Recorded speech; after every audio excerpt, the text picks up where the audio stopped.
В Сиэтле, в стеклянной башне корпорации Braytech Group, на самом верхнем этаже, готовилась к подписанию крупная сделка с инвестиционным фондом из Катара. Сумма – $40 миллионов. Эта сделка открывала корпорации выход на ближневосточные рынки и могла изменить стратегическое будущее компании. Подготовка шла в течение месяцев, и в тот вечер все должно было завершиться. Зал для переговоров был заполнен, юристы, члены совета директоров, приглашенные эксперты, переводчики, представители фонда. Каждая деталь имела значение.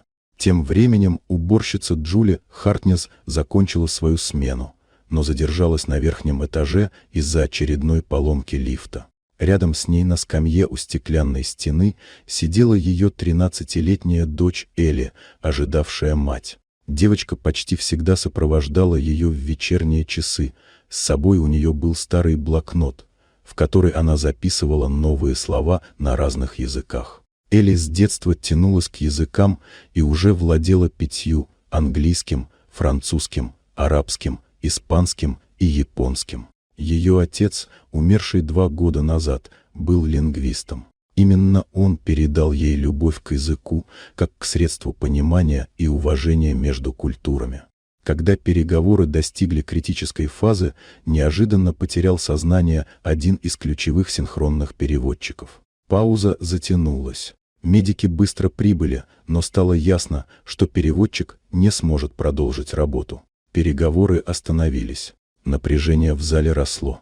Один из иностранных представителей начал демонстрировать готовность уйти, сочтя происходящее признаком неорганизованности. Время поджимало, риски увеличивались с каждой минутой.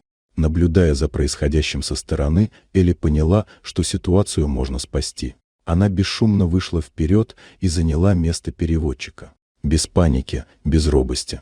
С абсолютной ясностью она начала переводить ход переговоров с английского на арабский и обратно. Ее речь была точной, ясной, ритмичной. Она не просто передавала смысл слов, она улавливала интонации, культурные особенности, юридические нюансы, которые взрослым переводчикам порой даются с трудом. Она адаптировала сложные формулировки, делая их понятными обеим сторонам, и возвращала разговор в конструктивное русло. За следующие 30 минут Элли фактически спасла сделку. Представители сторон вновь почувствовали уверенность в процессе. Нараставшее раздражение сменилось интересом. Документы были подписаны. Сделка состоялась. Один из сотрудников, наблюдавший за происходящим, снял все на видео.